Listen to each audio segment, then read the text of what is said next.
Hello everyone, welcome back to second part of control and coordination, जिसमें हम पढ़ेंगे about plants. Humans का control and coordination हम देख चुके हैं कि कैसे उनका नर्वस सिस्टम, उनका हार्मोनल सिस्टम उनको कंट्रोल एंड कोऑर्डिनेट करता है। आज हम बात करेंगे प्लांट्स की, लेकिन उससे पहले एक ग्रेट न्यूज है फॉर 9th एंड 10th के लिए। तो मैंने वैसे पहले भी बताया हुआ है that we have a batch, हमने एक बैच लॉन्च किया है which is for 10th student, accelerate नाम का बैच है। लेकिन 9th के बच्चे परेशान ना हो, उनके लिए भी हमने एक नया बैच लॉन्च किया है। वो क्या है? Step up batch. Step up batch 9 के लिए है, एक्सेलरेट 10th के लिए है। अब इस बैच में आपको क्या क्या फैसिलिटीज दी जाएंगी? सबसे पहले बोर्ड रिलेटेड करिकुलम रहेगा आपका, जितना भी सिलेबस है, चाहे वो मैथ्स का हो, चाहे फिजिक्स का हो, चाहे केमिस्ट्री का हो, चाहे बायो का हो, किसी भी सब्जेक्ट का हो, आपका जो करिकुलम रहेगा वो रिलेटेड टू बोर्ड्स रहेगा। सेकेंड थिंग, आपके कॉन्सेप्ट सारे क्लियर होंगे, बी इट मैथ्स थोड़ा सा ट्रिकी हो जाता है, बी इट फिजिक्स, यही आपको टफ पढ़ते हैं, केमिस्ट्री एंड बायो। तो प्रॉपरली कॉन्सेप्ट्स क्लियर होंगे और जो भी डाउट होंगे वो भी सॉल्व होंगे इन क्लास या फिर after the class. Next class में आपको आप रिवाइज करते हो तो पता चलता है कि ये टॉपिक तो हमें समझ में ही नहीं आया है, तो आप नेक्स्ट क्लास में हमसे पूछ सकते हैं। Exam strategy and time management कैसे करना है, ये सबके लिए इंपॉर्टेंट है, चाहे वो क्लास 9 का बच्चा हो, क्लास 10th का बच्चा हो, 11th का हो, 12th का हो, किसी क्लास का भी हो। आप कुछ भी काम कर रहे हो, आपकी स्ट्रैटेजी होनी चाहिए, मैनेजमेंट होना चाहिए टाइम को, कि ये काम मुझे इतनी देर में खत्म करना है। अगर उससे ऊपर जा रहा है तो इसका मतलब मैं बहुत स्लो वर्क कर रहा हूँ, बहुत टाइम टेकिंग हूँ। ठीक है। मॉक टेस्ट एंड एनालिसिस होंगे, आपके टेस्ट होंगे हर 15 डेज पे, और उस टेस्ट का रिजल्ट आपको बताया जाएगा ताकि आप अपने आप को एनालाइज कर पाएं, अपने आप को देख पाएं कि आपका कौन सा सब्जेक्ट लैकिंग है, किसमें कितने कम मार्क्स आ रहे हैं, या सब्जेक्ट में कौन सा टॉपिक आपका वीक पॉइंट है। तो वीक पॉइंट आप अपना जज कर पाएंगे इस टेस्ट से। स्मार्ट रिविजन प्लान्स, आपको रिवीजन कैसे करना है, बहुत सारे बच्चों को पता ही नहीं होता है रिवीजन कैसे करना है। उनको ऐसा लगता है कि रिवीजन क्या है, एक तरीके से उस चैप्टर को दोबारा उतनी ही डिटेलिंग से पढ़ना। नहीं, रिवीजन का मतलब है कि उस चैप्टर को इन शॉर्ट, जहां उस चैप्टर को आपने एक हफ्ते में खत्म किया था बिना रिवीजन के, जब आप दोबारा उसको पढ़ने चले तो उसको 1 डे, एक दिन में ही खत्म कर ले, तो उसे कहते हैं रिवीजन। एक हफ्ता फिर लग रहा है दोबारा, तो इसका मतलब रिवीजन नहीं कर रहे, उस चैप्टर को दोबारा पढ़ रहे हैं। तो रिवीजन का भी एक प्लान होना चाहिए, एक स्ट्रैटेजी होनी चाहिए, ताकि आप सारी चीजें कवर कर पाए। क्योंकि रिवीजन हम तब करते हैं जब हमारे एग्जाम्स होने वाले होते हैं, तो शॉर्ट टाइम होता है हमारे पास। ठीक है, तो शॉर्ट टाइम में अपना इतना बड़ा सिलेबस कैसे कवर करेंगे, वो स्ट्रैटेजी आपको पता होनी चाहिए। नेक्स्ट, रिकॉर्डेड लेक्चर्स मिलेंगे एंड आपको स्टडी मटेरियल मिलेगा। रिकॉर्डेड लेक्चर्स किस चीज की? क्लासेस की, क्योंकि मोस्ट ऑफ द टाइम या कभी कभी ऐसा हो जाता है कि हम टाइम मैनेज नहीं कर पाते कुछ सिचुएशन की वजह से। कैसे कि मतलब कोई इवेंट आ गया इमरजेंसी में, किसी की वेडिंग हो गई, कुछ भी, कोई भी ऐसा सेलिब्रेशन हो गया, तो उस टाइम पे हमें कहीं जाना है, क्लास नहीं कर पाए हैं, तो उससे परेशान होने की नहीं ज़रूरत है कि हम कहीं चले गए, वो एक क्लास हमारा चला गया। आपको उसके रिकॉर्डेड लेक्चर्स मिलेंगे, आपको जब टाइम मिले उसको देख के अपना कवर अप कर सकते हैं, और साथ ही स्टडी मटेरियल दिया जाएगा। उसके बाद गाइडेंस, मेंटरशिप भी दी जाएगी आपको कि कैसे क्या चीज़ें किस वे में करना चाहिए आपको, क्योंकि हर बच्चे की अपनी मेंटल कैपेबिलिटी होती है ना।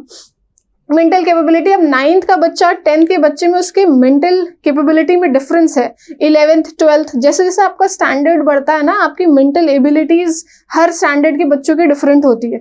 तो उस टाइम पे उस बच्चे को कैसी गाइडेंस देनी चाहिए, मेंटरशिप, उसको कितना फोकस किस चीज पे करना चाहिए, वो बहुत इंपॉर्टेंट है। ऐसा ना हो कि 9th का बच्चा 12th का पढ़ रहा हो और वो कुछ समझ नहीं पाएगा, क्योंकि उसकी एबिलिटी अभी उतनी नहीं है।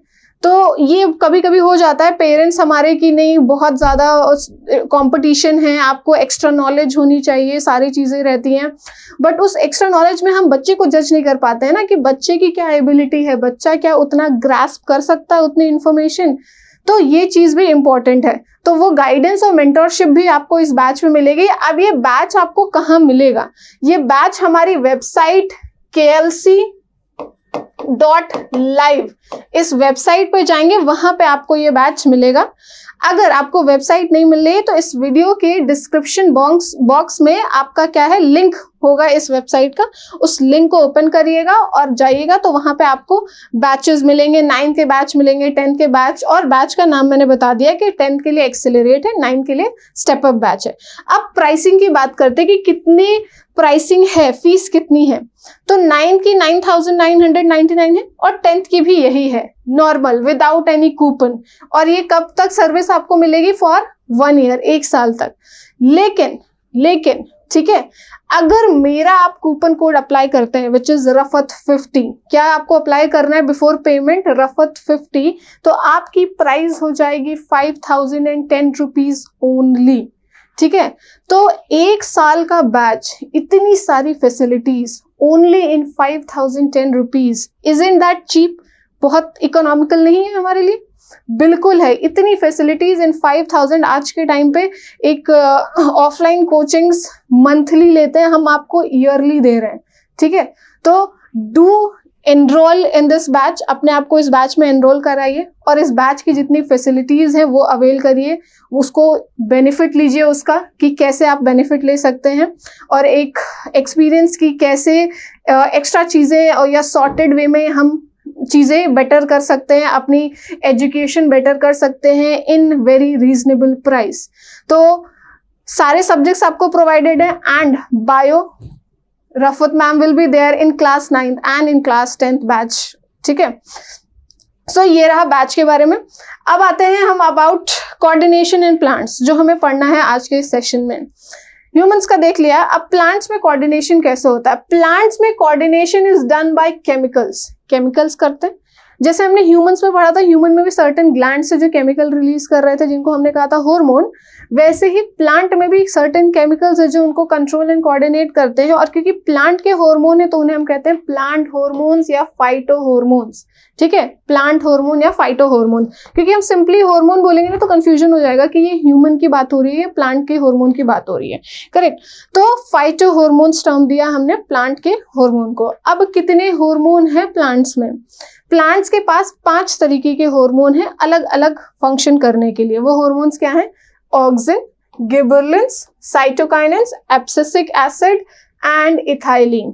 तो ये 5 हार्मोन हमें पढ़ने हैं कि ये 5 हार्मोन कैसे, इनका कोऑर्डिनेशन मैकेनिज्म देख रही है, क्या फंक्शन कर रही हैं।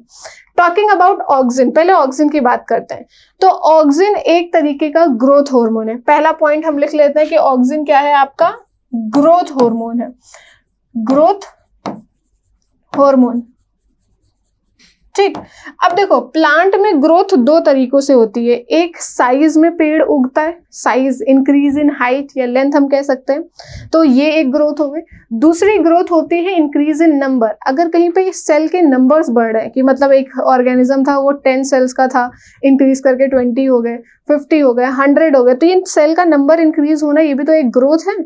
और अगर सेल का साइज इंक्रीज हो रहा है जिसकी वजह से उनकी लेंथ इंक्रीज हो रही है, हाइट इंक्रीज हो रही है, तो वो भी एक ग्रोथ है। तो ऑक्सिन कौन सी ग्रोथ देता है? तो ऑक्सिन जो ग्रोथ देता है वो देता है सेल इलोंगेशन करके, मतलब नंबर्स, सेल नंबर्स नहीं बढ़ाता है, it just elongate. Growth hormone gives cell elongation. ठीक है, सेल का साइज बढ़ा देता है, सेल का साइज बढ़ा देता है। ठीक है, ओके, तो एक पहला फंक्शन अबाउट ऑक्सिन कि ऑक्सिन क्या करेगा? आपके सेल का साइज बढ़ा देगा। अब कहाँ कहाँ पे होता है ऑक्सिन? मेनली उन एरियाज में होता है जहाँ पे ग्रोथ हो रही होती है। ग्रोथ मतलब जहाँ पे सेल्स नए नए फॉर्म हो रहे होते हैं, जैसे कि रूट की टिप या एपेक्स, शूट की टिप या शूट का एपेक्स, बर्ड्स यहाँ पे। ठीक है, तो स्टेम, रूट, फ्रूट्स, इन सब के साइज बढ़ाता है बाय सेल इलोंगेशन। ठीक, नेक्स्ट और क्या करता है auxin? Delay leaf senescence. Senescence का मतलब होता है एजिंग। आपने देखा है पेड़ में पत्तियां आती, कुछ टाइम तक रहती हैं, थोड़ी ओल्ड होती है और झड़ जाती है ना, इसको कहते हैं एजिंग, डाई करना। ऑब्वियसली सबकी एक एजिंग ह्यूमंस में सीनियर सिटीजन्स, वो भी तो एक एजिंग है ना, तो प्लांट्स में लीव्स का भी होता है ये एजिंग, जिसे हम सेनेसेंस कहते हैं। तो ऑक्सिन क्या करते हैं? अगर ऑक्सिन ज्यादा अमाउंट में है तो उसको डिले कर देते हैं। मतलब अगर किसी पेड़ की सेनेसेंस मान लीजिए अगस्त के मंथ में होनी थी, मतलब सेनेसेंस मतलब झड़ जाना, पत्तियों का झड़ जाना एक टाइम के बाद, लेकिन अगर ऑक्सिन ज्यादा है तो वो डिले हो जाएगी। अगस्त में होने की बजाय अगस्त से थोड़ा लेट, अक्टूबर में, सितंबर में, तो आपका टाइम पीरियड बढ़ा दिया उन्होंने कि पत्तियां अभी भी 2 महीने और लगी हुई हैं, और जितनी ज्यादा लीव्स होंगी फूड प्रिपेयर होगा, फोटोसिंथेसिस होगा, तो ये क्या करते हैं? डिले सेनेसेंस, एजिंग या फॉलिंग ऑफ लीव्स को कहते हैं सेनेसेंस। ठीक है, auxin promote the growth of apical birds, ये बहुत इंपॉर्टेंट है। ऑक्सिन क्या करते हैं, देखो दो तरीके के बर्ड्स होते हैं प्लांट में, एक एपिकल बर्ड होता है और दूसरा लेटरल बर्ड होता है। एपिकल बर्ड मतलब कली, ठीक है, फूल की जो कली है। बर्ड जो टिप्स पे हो, ऊपर हो, उन्हें कहते हैं एपिकल बर्ड, और जो साइड्स में निकलते हैं उन्हें कहते हैं हम लेटरल बर्ड। जैसे ये आपका पेड़ है, दिस इज योर प्लांट, ठीक है, ये लीव्स या ब्रांचेस ऐसे निकल रही हैं, ठीक है।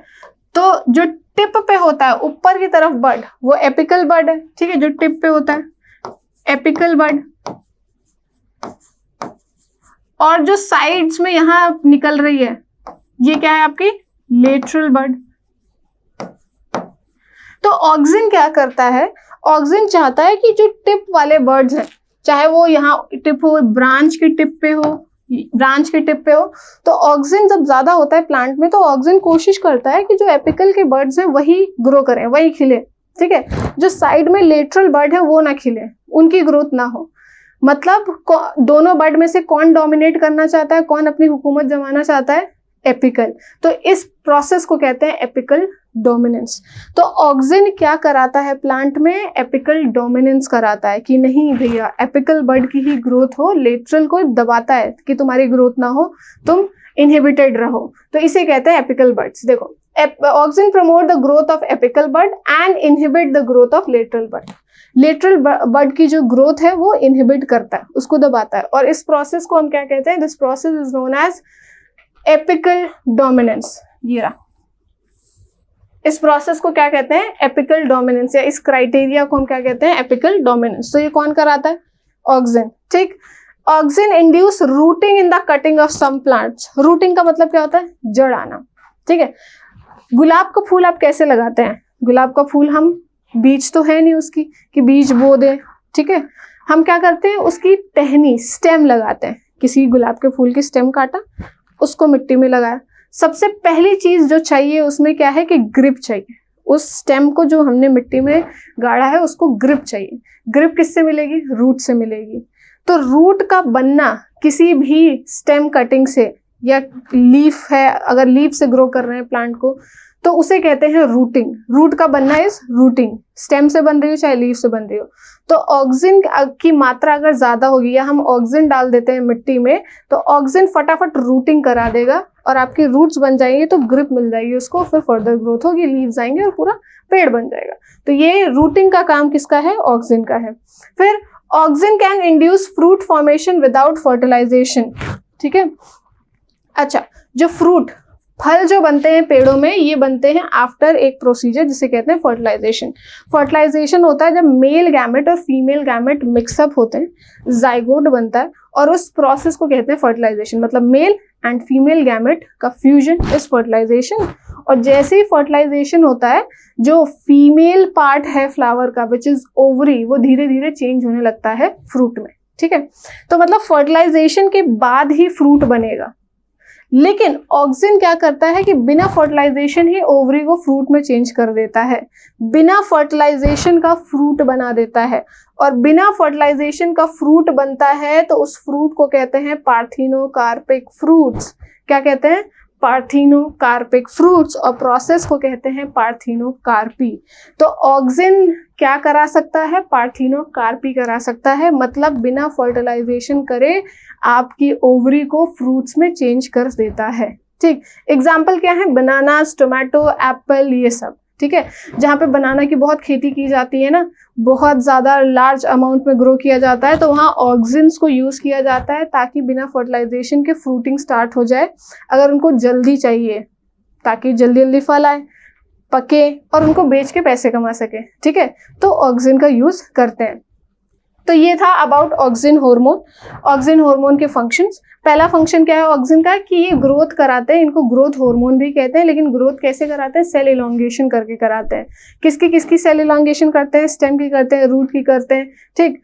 सेकेंड फंक्शन क्या था इनका, कि ये सेनेसेंस डिले करते हैं। थर्ड फंक्शन क्या था, कि एपिकल डोमिनेंस कराते हैं, एपिकल बर्ड की ग्रोथ चाहते हैं ये। फोर्थ फंक्शन क्या था, कि रूटिंग चाहते हैं, ये स्टेम कटिंग्स की रूटिंग करा देते हैं। और फिफ्थ फंक्शन क्या था, कि ये पार्थिनोकार्पिक फ्रूट्स बनाते हैं, ठीक। नेक्स्ट आते हैं next type of hormone which is gibberellins या gibberellins, whatever you call that. इसका भी फंक्शन ग्रोथ का ही है, ये भी ग्रोथ कराता है। और अगेन मैं कहूंगी कि ग्रोथ दो फॉर्म की थी, तो आपको ये पता होनी चाहिए किस फॉर्म की ग्रोथ कराता है, सेल इलोंगेट करके कराता है या सेल के नंबर्स बढ़ा के कराता है। तो ये सेल इलोंगेट करके ही कराता है, जैसे कि ऑक्सिन का था, ठीक है, ग्रोथ बाय सेल इलोंगेशन, ठीक है, ग्रोथ बाय सेल इलोंगेशन। अब दिमाग में आएगा कि मैम ये तो ऑक्सिन और गिबरेलिंस को अलग अलग क्यों पढ़ा जब इनका काम ही एक है, लेकिन ये कहाँ के सेल इलोंगेट कर रहे हैं ये इंपॉर्टेंट है। हमने ऑक्सिन में पढ़ा कि वो रूट का कर रहे हैं, स्टेम का कर रहे हैं, ठीक है, ये कहाँ का करते हैं, इंटरनोड्स का करते हैं। इंटरनोड्स क्या करते हैं, इंटरनोड्स का सेल इलोंगेशन करते हैं, ठीक। अब इंटरनोड्स क्या है, व्हाट इज इंटरनोड, दो नोड के बीच का जो गैप है उसे कहते हैं इंटरनोड। अब दो नोड्स क्या है, आपका ये पेड़ है, ठीक है, ये इसकी रूट्स है, ये, और इस पॉइंट से क्या निकल रही है, लीफ निकल रही है, फिर इस पॉइंट से लीफ निकल रही है, इस पॉइंट से लीफ निकल रही है। जिस पॉइंट से लीफ निकलती है, स्टेम का वो पोर्शन जहां से लीफ निकले, जरूरी नहीं सिर्फ लीफ, अगर ब्रांच भी निकल रही है तो उस पॉइंट को नोड कहते हैं। That point is known as node. तो ये एक नोड हो गया, ये आपका एक नोड हो गया, ये भी नोड है। अब दो नोड के बीच में जो स्पेस होती है इसको कहते हैं internode, this is known as internode.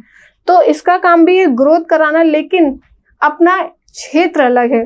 Growth की जो पोर्शन है प्लांट में कहाँ की ग्रोथ करा रहा है वो है इंटरनोड, ऑक्सिन इंटरनोड की नहीं कराता है, ठीक, तो इसलिए ये अलग है। नेक्स्ट, गिबरेलिंस का फंक्शन क्या है, they break seed dormancy and initiate germination. Dormancy का मतलब क्या होता है, जब किसी पेड़ में बीज बनती है तो कुछ टाइम बाद एक इनएक्टिव स्टेज में चली जाती है। इनएक्टिव स्टेज का मतलब आपको सूखी हुई बीज दिखेगी, आपको लगेगा कि इस बीज से क्या पेड़ निकलेगा, एकदम सूखी हुई है, खराब लग रही है ना, बट ऐसा नहीं है। वो सीड आपको बाहर से ड्राई लग रही है, एकदम रफ लग रही है, लेकिन अंदर से जो उसका एम्ब्रियो है वो इनएक्टिव है। इनएक्टिव मतलब अभी काम नहीं कर रहा है, डेड कह सकते हैं कि सो रहा है, लेकिन उसको जैसे ही रिक्वायर्ड न्यूट्रिएंट्स मिलेंगे, रिक्वायर्ड न्यूट्रिएंट्स क्या है आपका, एयर, टेम्परेचर, वाटर, वो एक्टिव हो जाएगा। जब तक वो सीड इनएक्टिव स्टेज में है उसे कहते हैं dormancy stage, inactive stage, inactive stage, ठीक है। सीड की इनएक्टिव स्टेज को डॉर्मेंसी कहते हैं। अब उस इनएक्टिव स्टेज से उसको वापस एक्टिव कर देते हैं तो उसको कहते हैं ब्रेकिंग द डॉर्मेंसी। मतलब पहले वो डॉर्मेंसी में था, इनएक्टिव था, ऐसे सो रहा था, आपने डॉर्मेंसी हटा दी तो क्या हो गया, डॉर्मेंसी को ब्रेक कर दिया। तो गिबरेलिंस इसमें बहुत माहिर है कि अगर आप गिबरेलिन स्प्रे करते हैं तो वो डॉर्मेंसी ब्रेक कर देते हैं, और एक बार सीड एक्टिव हो गई तो क्या करेगी, जर्मिनेशन करेगी, उगना चालू कर देगी, तो initiate germination.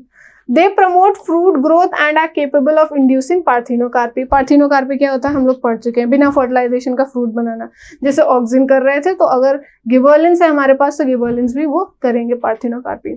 Delay senescence, again senescence ageing नहीं होने देते हैं, काफी लंबे समय तक पार्ट्स को अटैच रखते हैं प्लांट से, और लेट फॉलिंग होती है उनकी, जैसे ऑक्सिन का था। एंड गिबरेलिन्स को हम वाइडली यूज करते हैं horticulture and food agriculture industry में। हॉर्टिकल्चर मतलब जहाँ पे सब्जियों को उगाया जा रहा है, फलों को उगाया जा रहा है, फूलों को, जब लार्ज स्केल पे सब्जी फूल इन सबको उगाया जाता है उसे कहते हैं हॉर्टिकल्चर, वहां पे यूज करते हैं, ठीक। These hormones enhance longitudinal growth of internodes in dwarf plants. Commercially increase the length of grapes. Commercially का मतलब जब आप पैसे कमाने के लिए कोई चीज करते हैं, जहाँ पे अंगूर बहुत उगाए जा रहे हैं, ठीक है, महाराष्ट्र के पास एक एरिया नासिक, वहां पे बहुत ग्रेप्स उगाए जाते हैं। तो ग्रेप्स की जो दाने हैं उसके लेंथ बढ़ाने के लिए क्या यूज करते हैं, दिस गिबरेलिन्स, क्योंकि it is responsible for sale elongation, ठीक। इवन एप्पल्स की लेंथ बढ़ाने के लिए, एप्पल्स की अगर लेंथ बढ़ानी है, ठीक, gibberellic acid is used to speed up the malting process in brewing industry. Gibberellic acid को यूज करते हैं ब्रूइंग इंडस्ट्री में, ब्रूइंग इंडस्ट्री मतलब जहाँ पे वाइन बनता है, विनेगर बनता है, तो उसको एक प्रोसेस होता है माल्टिंग, एक तरीके से हम समझ सकते हैं कि उसको सड़ाना, उससे जूस पल्प एक्सट्रैक्ट करना, तो उसकी स्पीड अप कर देता है। जहाँ उसको लगेगा 1 महीना, तो ये विदिन 15 डेज जिबर्लिक एसिड कर देगा माल्टिंग प्रोसेस। तो जितना जल्दी वो प्रोसेस होगा, प्रोडक्ट उतने जल्दी जल्दी हमें मिलेंगे।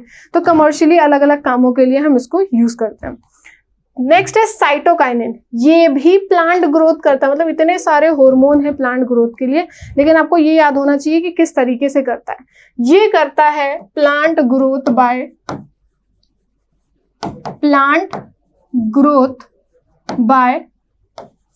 Cell division. ये सेल डिवीजन करके सेल के नंबर्स बढ़ा के ग्रो करेगा। सेल डिवीजन, सेल के नंबर्स बढ़ा के ये ग्रोथ करेगा। इससे पहले जो 2 पढ़े हैं आपने, सेल के नंबर्स नहीं, सेल का साइज बढ़ा के ग्रोथ कर रहा था। ठीक, ओके। सेल डिवीजन जैसे कि ऑक्सिन और गिबरेलिंस का था, उसके ऑपोजिट ये काम कर रहे हैं। ओके, अब इनका फंक्शन क्या है? सीड्स में क्या करते हैं? Cytokinin cause expansion of cotyledons. Seeds में एक पार्ट होता है that is known as cotyledon, उनका साइज बढ़ाते हैं। ऑब्वियसली सेल नंबर ये बढ़ाएंगे तो साइज तो बढ़ेगा ही बढ़ेगा। Break seed dormancy and promote germination. ये किससे मिलता जुलता लग रहा है? अभी ये सेम फंक्शन हमने किस में पढ़ा था? जिबरेलिंस में पढ़ा था। ठीक है, ये लगभग गिबरेलिक एसिड के जैसा है। Promote chlorophyll synthesis in chloroplast.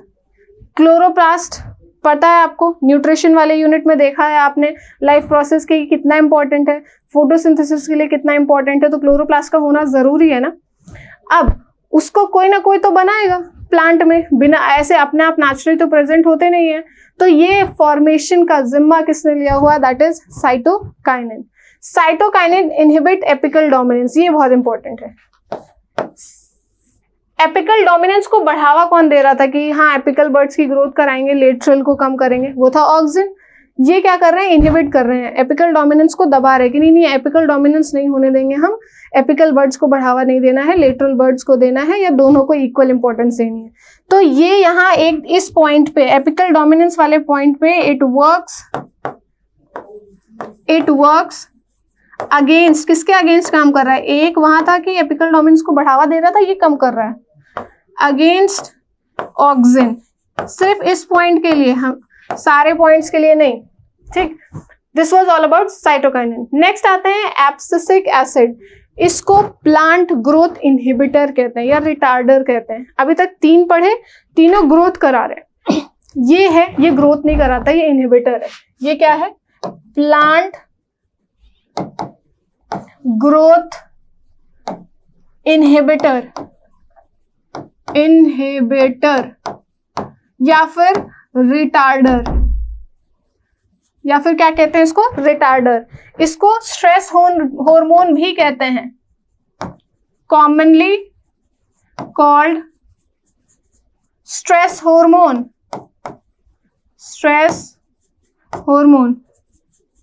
ठीक है, कॉमनली इसको स्ट्रेस हार्मोन भी कहते हैं। अब एब्सिसिक एसिड का फंक्शन देखते हैं। पहले तो ये प्लांट ग्रोथ इनहिबिटर है, ये हो गया। ABA कहते हैं in short, inhibit seed germination and development, induces seed dormancy. अगर बीज को उगने से रोकना है, बेसिकली उसकी ग्रोथ नहीं होने देनी है, तो बीज कौन सी एक इनएक्टिव स्टेज में रहता है? डॉर्मेंसी।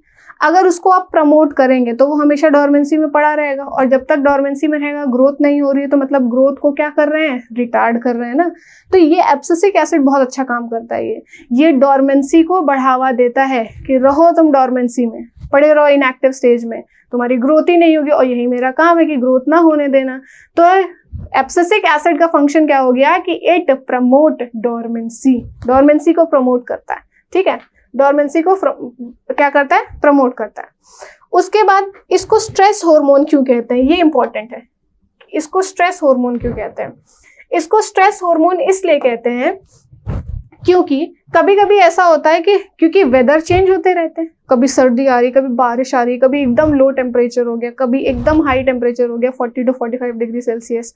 तो हर टेम्परेचर के लिए प्लांट अवेलेबल रहे, खड़ा रहे और खराब ना हो, तो उसको कुछ ना कुछ तो अपने अंदर चेंजेस करने होंगे, कुछ ना कुछ तो उसमें डेवलपमेंट करनी होगी। तो ये एब्सिसिक एसिड बहुत हेल्प करता है इनको। ये क्या करता है कि अगर एक्सट्रीम ड्राइनेस कंडीशन है, तो ड्राइनेस मतलब बहुत सूखापन है, पानी की कमी है, पानी जहां जहां से लॉस हो रहा है वो लॉस रोकने की कोशिश करता है। मतलब स्टोमेटा से लॉस हो रहा है तो स्टोमेटा को ज्यादा टाइम बंद रखता है, वो कोशिश करता है कि बंद रहे, पानी का लॉस ना हो। और अगर एक्सट्रीम लो टेम्परेचर है तो उसमें भी उनको हेल्प करता है कि लो टेम्परेचर भी झेल पाए। लो टेम्परेचर मतलब बहुत ठंडी है, सेल्स डैमेज हो सकते हैं, तो कोशिश करता है कि वाटर की सप्लाई रहे और सेल्स डैमेज ना हो। तो इसीलिए कहते हैं स्ट्रेस हार्मोन, वो स्ट्रेसफुल कंडीशन में प्लांट को जिंदा रहने में हेल्प करता है। It accelerate senescence. सेनेसेंस क्या था? एजिंग था, है ना, उसको बढ़ावा देता है कि हाँ जल्दी से पत्तियां खराब हो, झड़ जाएं। जहां अगस्त में सेनेसेंस होना था, को जुलाई में ही सेनेसेंस करा दे अगर एब्सिसिक अमाउंट ज्यादा होगी एब्सिसिक एसिड की, ठीक है। तो ये बढ़ावा देता है। अभी इससे पहले जितने पढ़े हैं 3 आपने, ऑक्सिन, जिबरेलिन्स एंड साइटोकाइनिन, उनका काम था डिले करना कि नहीं देर से एजिंग होने दो इनकी, बट ये बढ़ावा दे देता है एजिंग, ठीक है। और एब्सेशन को बढ़ावा देता है। एब्सेशन क्या है? फॉलिंग ऑफ लीव्स, पत्तियों का झड़ना, कलियों का झड़ना, फूलों का झड़ना, ठीक है। कभी कभी देखा होगा ना कि कुछ पेड़ अपने आप ही अचानक से उनके जो बर्ड्स हैं, फ्लावर्स हैं, झड़ जाते बिना किसी रीजन के, और उसमें कोई फल फूल कुछ नहीं आ रहा है। तो ये कभी कभी प्रॉब्लम हो जाता है किसका? एब्सिसिक एसिड का। Abscisic acid stimulate the closure of stomata in the epidermis and increase the tolerance of plant. जो मैंने बताया कि ये कोशिश करते हैं कि जब टेम्परेचर में फ्लक्चुएशन हो, क्योंकि वही एक ओपनिंग है स्टोमेटा, उसी की वजह से इनके अंदर, प्लांट के अंदर फ्लक्चुएशन हो सकता है। तो वो कोशिश करते हैं कि जब स्ट्रेसफुल कंडीशन हो तो स्टोमेटा बंद ही रहे, बाहर का कोई असर पड़े ही ना प्लांट के अंदर। तो इसलिए इनको हम क्या कहते हैं? They are known as stress hormone, ठीक। Last is ethylene. इथाइलिन का पहला पॉइंट सबसे इंपॉर्टेंट कि अभी तक जितने पढ़े हैं ये एक गैसियस हार्मोन है। कैसा है ये? Gaseous hormone. अभी तक जितने पढ़े हैं वो कोई भी गैसियस हार्मोन नहीं है। इसका मेन फंक्शन क्या है? फलों को पकाना, फ्रूट्स को पकाना, राइपनिंग करना। जितने भी फ्रूट्स जो आपके राइपन होते हैं, पकते हैं, ये किसकी वजह से होते हैं? इथाइलिन की वजह से। ये कैसे पता चला? इसकी हिस्ट्री क्या है कि इथाइलिन ही है जो फ्रूट्स को पका रहा है। एक्चुअली हुआ क्या कि 2 फल को एक साथ रखा गया और एक था कच्चा, बनाना कच्चा था और ऑरेंज जो था वो पक्का था, ठीक है, राइप था। उनको दोनों एक साथ रखा गया और कुछ टाइम बाद देखा गया कि बनाना भी पक गया है, बनाना भी पक गया है। फिर वहां देखा कि कुछ गैसियस सब्सटेंस है जो इस ऑरेंज से रिलीज हो रहे हैं, जो बनाना को क्या कर रहे हैं? राइप कर रहे हैं। तो वहां पता चला कि भाई इथाइलिन है, गैसियस हार्मोन है जो राइपनिंग करता है, ठीक। तो इनका फंक्शन क्या है? Elongation and acceleration of senescence, ठीक है। सेल इलॉन्गेशन करते हैं ये, मतलब बेसिकली ग्रोथ का ही काम है, लेकिन मेनली राइपनिंग है, मेन राइपनिंग से है इनका। और सेनेसेंस क्या है? एक्सेलरेट करते हैं, बढ़ावा देते हैं, जैसे कि अभी ABA का पढ़ा था, एब्सिसिक एसिड का पढ़ा था। मेन फंक्शन राइपनिंग है, main function is ripening of fruits. उसके अलावा भी छोटे मोटे फंक्शन है, वो क्या है? जर्मिनेशन इन पीनट सीड्स। पीनट सीड्स आपको पता है, उसमें सीड जर्मिनेट कराना कि वो ग्रो कर सके, वो ये करते हैं अच्छे से। Sprouting of potato tuber. Sprouts देखा होगा ना, जो डाइट कॉन्शियस होते हैं वो स्प्राउट्स खाते हैं। स्प्राउट्स क्या होता है? अंकुरित, अंकुरित कहना है ना। दाल या आप चना ले लीजिए, चना भिगोते हैं, उसमें से अंकुरित होना शुरू होता है, उसमें से धीरे धीरे स्टेम कह सकते हैं या सीडलिंग बनना वो स्टार्ट होता है, तो उसे कहते हैं स्प्राउटिंग। तो ऐसा अगर आपको आलू में कराना है स्प्राउटिंग तो ये अच्छा करते हैं। Promoting root growth and root hair formation. Root hair बनाना। रूट हेयर्स क्या होते हैं? ये जो आपके रूट है, ठीक है, इन पे छोटे छोटे हेयर लाइक स्ट्रक्चर होते हैं, छोटे छोटे हेयर लाइक स्ट्रक्चर होते हैं, इसको कहते हैं रूट हेयर फॉर्मेशन। और आम के पेड़ में फूल आना जल्दी, inducing flowering in mango plant. This is also the function of ethylene. So ethylene को बहुत वाइडली यूज करते हैं इन एग्रीकल्चर। बताइए क्यों यूज करते हैं? क्योंकि ये फूल जल्दी ले आते हैं और साथ में पकाते भी जल्दी हैं। फूल से फल में चेंज करना जो है, फल का राइपनिंग होना, वो भी करते हैं। मान लीजिए एक फार्मर फ्रूट्स की खेती कर रहा है, तो जितने जल्दी उसमें वो फूल ला सकता है, जितने जल्दी वो पका सकता है, तो कम समय में खेती पैदा हो जाएगी, कम समय में फ्रूट्स आ जाएंगे और मार्केट में बेच के पैसे कमा सकता है ना। जहां नॉर्मल कंडीशन में उस पेड़ में कह सकते हैं आप फल आना और पकना, ये सब पूरा प्रोसीजर लेके उसको 8-9 महीना लग रहा है।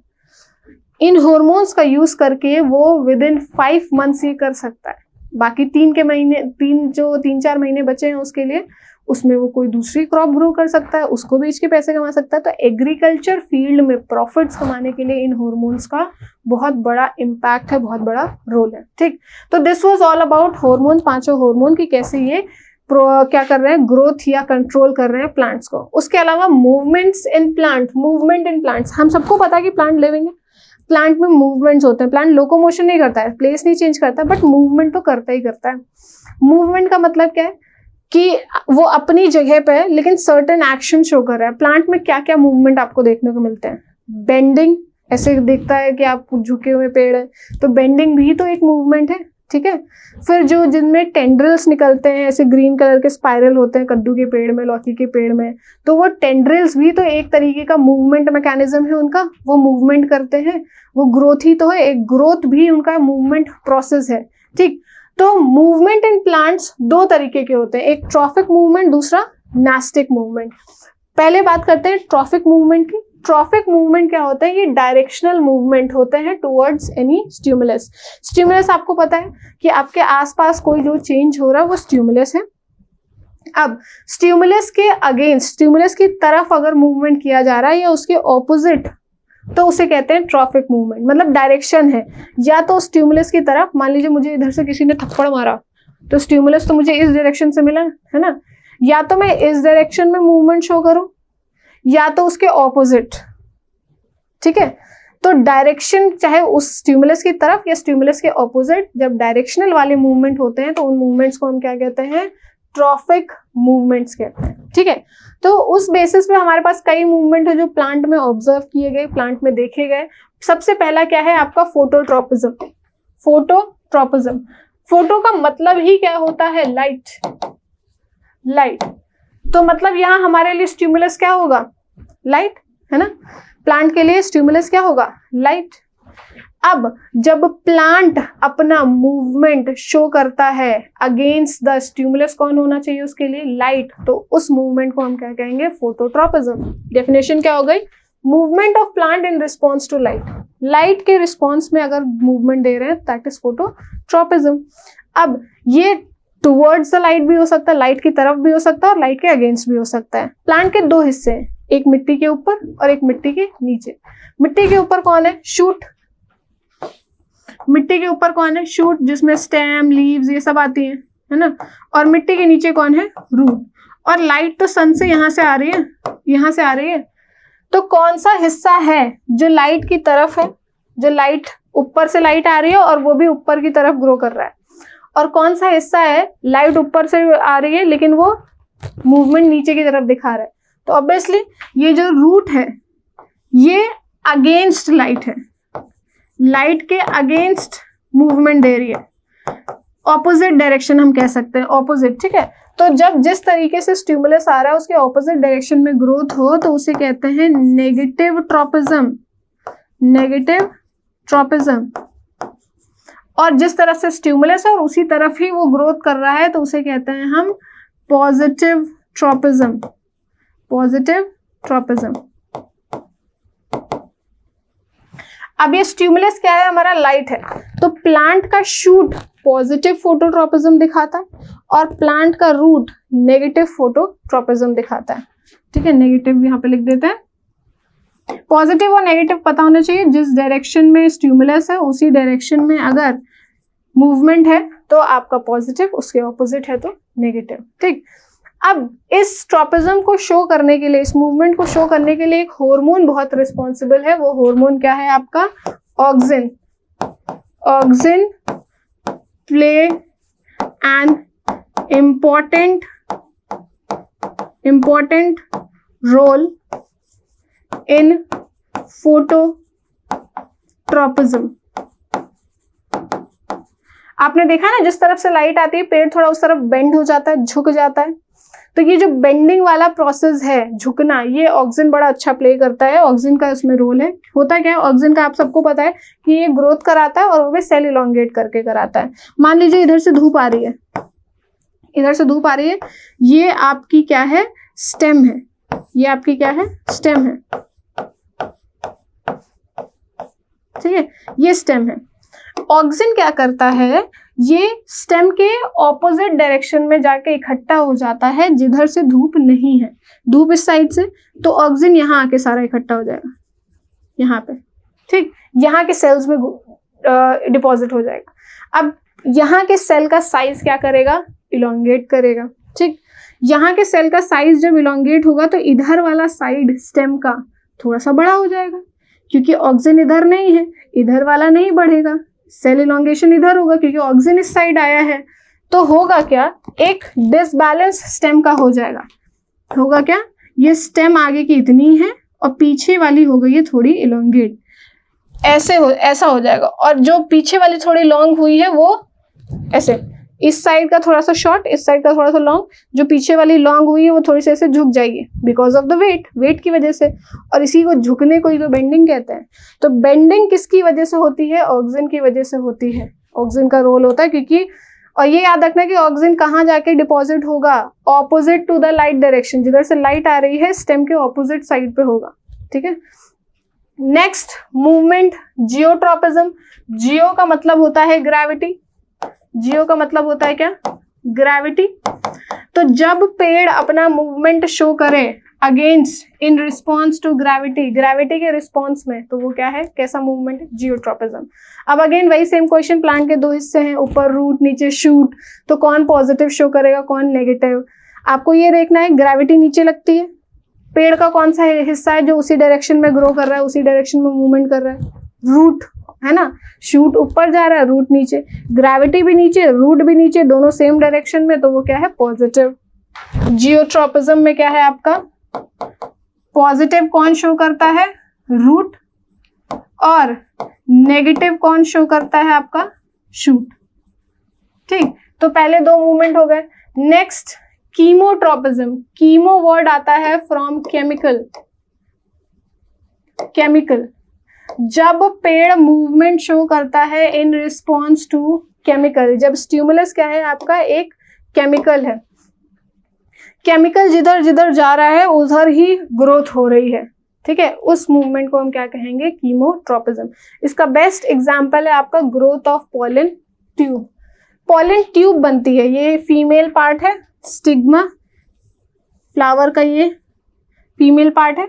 जब पॉलन ग्रेन यहाँ पे आके गिरता है तो ये पॉलन ट्यूब बनाता है। पॉलन ट्यूब नीचे की तरफ बनती है क्योंकि केमिकल्स नीचे रिलीज हो रहे हैं।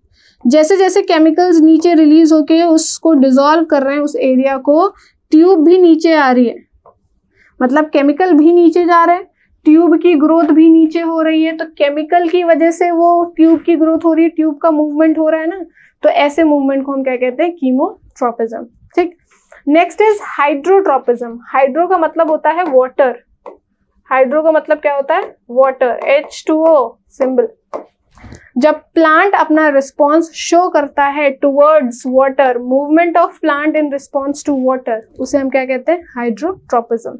ये आपको पता ही, नीचे जड़ है ना, नीचे ग्रो करेगी रूट, नीचे ही पानी है, तो जो रूट है वो पॉजिटिव हाइड्रोट्रॉपिज्म, शूट उसका ऑपोजिट नेगेटिव हाइड्रोट्रॉपिज्म। तो ये क्या थे। And last we have thigmotropism. Thigmo का मतलब होता है टच। क्या होता है, टच। जब प्लांट किसी टच के रिस्पॉन्स में मूवमेंट शो करे, movement in response to touch, उसे कहते हैं थिग्मोट्रॉपिज्म। इसका बेस्ट एग्जांपल है ये टेंड्रिल्स। ये देखा है, ये देखा है ना, कौन कौन से पेड़ में होता है, कद्दू के पेड़ में होता है, लौकी के पेड़ में होता है, ठीक, आपका दिस ग्रेप वाइन है ना, अंगूर के पेड़ में होता है। तो ये थिग्मोट्रॉपिज्म शो करता है। इसके मान लीजिए पेड़ है, ठीक है, पेड़ है और यहाँ से टेंड्रिल्स निकल रहे हैं, टेंड्रिल्स निकल रहे हैं, ग्रो कर रहे हैं, और यहाँ पे एक कोई स्टिक है, स्टिक है। जैसे ये टकराया, टच फील किया इसने, तो ये इसी के ऊपर वाइंड करना शुरू हो जाता है। इसका मूवमेंट फिर आगे नहीं, ऐसा नहीं होता है कि जैसे ये पिलर है इससे टकराया तो इससे मुड़ के अलग जा रहा है, इसने टच को फील किया और उसी की तरफ ऐसे ग्रो करना स्टार्ट कर दिया। तो जब टच एज अ स्टिमुलस होता है तो उस मूवमेंट को क्या कहते हैं हम, थिग्मोट्रोपिज्म कहते हैं। तो ये क्या थे आपके ट्रॉफिक मूवमेंट्स। ट्रॉफिक मूवमेंट्स वो होते हैं जो डायरेक्शनल मूवमेंट होते हैं, मतलब जिधर से स्टिमुलस आ रहा है या तो उस तरफ मूवमेंट शो करेंगे या उसके ऑपोजिट, ठीक, इधर उधर नहीं। दूसरा आपका आता है nastic movement. Plant nastic movement भी शो करता है। नास्टिक मूवमेंट क्या होते हैं, नॉन डायरेक्शनल मूवमेंट होता है, मतलब इनका कोई डायरेक्शन नहीं है, कहीं से भी स्टिमुलस आए ये अपना इधर उधर मूवमेंट शो करेंगे। स्टिमुलस इधर से आ रहा है तो ये कहीं पे भी मूवमेंट दिखा रहे हैं, ऐसा नहीं कि उसी तरफ या उसके ऑपोजिट, कहीं पे भी, है ना। तो नॉन डायरेक्शनल जो मूवमेंट होते हैं उन्हें कहते हैं नास्टिक मूवमेंट।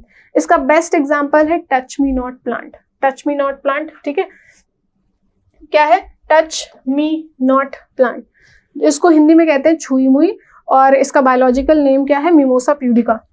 बायोलॉजिकल नेम क्या है, मिमोसा प्यूडिका। एक सेकेंड,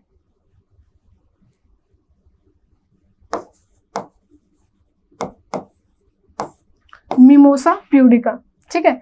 अब इसको अगर किसी ने फील किया हो, कभी देखा हो एक्चुअली में लाइव, जैसे ही आप इसको टच करते हैं इसकी जो पत्तियां हैं ये ड्रॉप डाउन कर जाती है, सिर्फ उतने पोर्शन में जहां आपने टच किया है, ऐसा ये पत्ती ऐसी रहती है। जैसे ही आप टच करते हैं ये सारे के सारे ऐसे ड्रॉप कर जाते हैं, एकदम मुरझा जाती हैं, थोड़ी देर बाद फिर फैल जाती हैं, थोड़ी देर बाद फिर फैल जाती हैं। तो आपने जब ये पत्ती ऐसे थी, आपने ऐसे टच किया है ना, तो मूवमेंट या तो इस तरफ होना चाहिए था या ऑपोजिट, बट मूवमेंट क्या था, ना ये नीचे गए ना ये ऊपर गए, ये इन्होंने ऐसे कर लिया, sideward movement, non directional movement, ठीक है। तो mimosa pudica nastic movement show करता है, which is non directional movement, ठीक। और ये मूवमेंट किसकी वजह से होता है, because of change in water amount. पत्तियों में पानी का अमाउंट चेंज होता है, जैसे आप टच करते हैं वाटर अमाउंट लूज करते हैं वो इमीडिएटली, तुरंत, और शेप इनका चेंज हो जाता है, दे श्रिंक, और थोड़ी देर बाद अगेन वाटर अमाउंट रीगेन कर लेते हैं and then again become normal. तो ये था अबाउट नास्टिक मूवमेंट, और नास्टिक मूवमेंट के साथ साथ ही ये चैप्टर खत्म होता है। तो today we have finished the second chapter of class 10, that is control and coordination. I hope you have also finished. I hope you liked our video. Do subscribe our channel and thank you for watching. Do enroll yourself in our batch. Thank you.